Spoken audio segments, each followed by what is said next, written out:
Hello and welcome to Denis's Montreal beer reviews. Tonight we've got a really exciting beer, or really might not even be considered a beer. This is called the Midas Touch and it's from the Dogfish Head Brewery out of Milton, Delaware.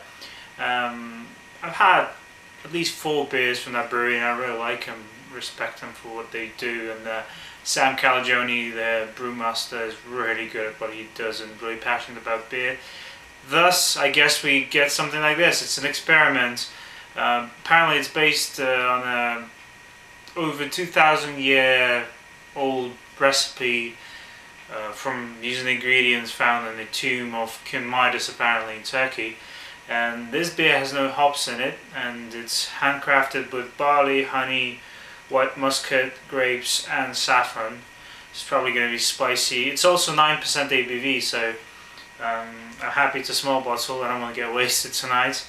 I actually got this beer in New York City last spring, so it's a year and a half old, so you could consider this aged 2010 release. Interesting label, really like the colour scheme. I mean, there's nothing on the label, but I really like how it looks overall. So Midas Touch from Dogfish Head, let's start it. Not even going to classify this as any particular style. I'm just going to say it's a special kind of herb to spice beer, I guess. Although it's still an American craft brew. So the legend, of course, behind the whole King Midas thing is that King Midas had the golden touch, which was sort of a gift from one of the Greek gods. Thus it comes from Greek mythology, and everything he touched would turn into gold, and at the end it didn't work out for him too well. But apparently there was a real historic figure called King Midas, and that was in Anatolia, which is now modern day Turkey. So I guess that's where they could have retrieved this ancient recipe. Anyways, let's talk about the actual beer. It's got an interesting, very cloudy kind of amber colour to it, similar maybe to a double IPA, maybe just a bit more cloudy. Pretty nice head. Interesting smell. It still smells like a beer to me, at least. Yeah, it reminds me of those historical Scottish ales, maybe the one with pine, or the other one I tried. Basically a very spicy smell, also getting loads and loads of honey. And also a fairly good fruitiness there. I guess I'm guessing the grapes, maybe a bit of cherry or plums. Basically sweetness and fruitiness, some pretty good malts there as well. Well, let's try the Midas Touch. Yeah, it kind of reminds me of certain Belgian beers. Still a very fruity palate, similar to a white wine, but with much more sweetness. I'm getting loads of caramel and honey. The mouthfeel is a bit spicy, and it's on the syrupy side of things, but it's still not too heavy or thick.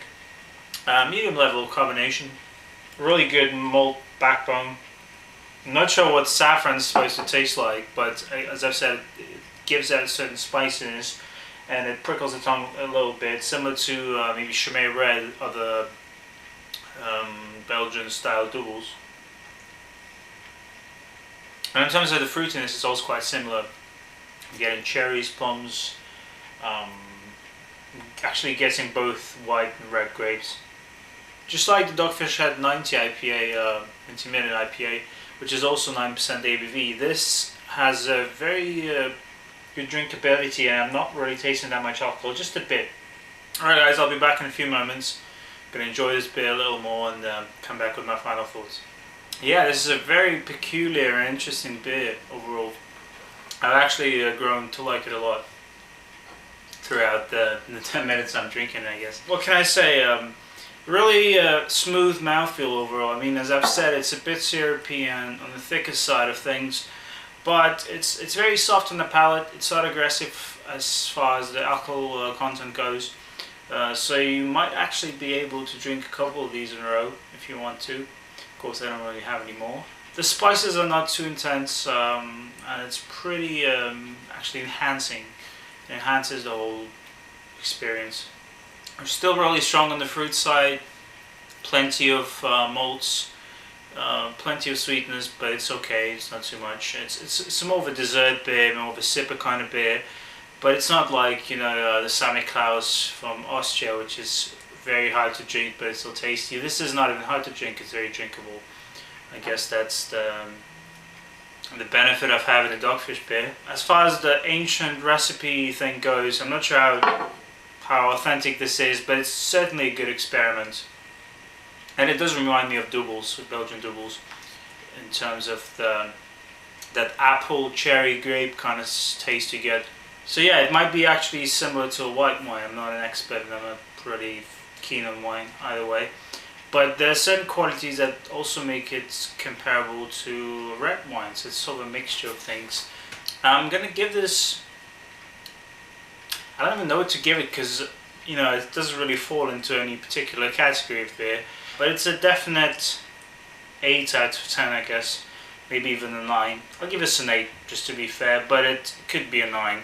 Depends what you want to classify this as. In any case, it was enjoyable, drinkable, interesting, and I'm really excited to finally try it. I'm not sure how different it is from a fresh bottle, but this tasted really good, so, you know, can't complain.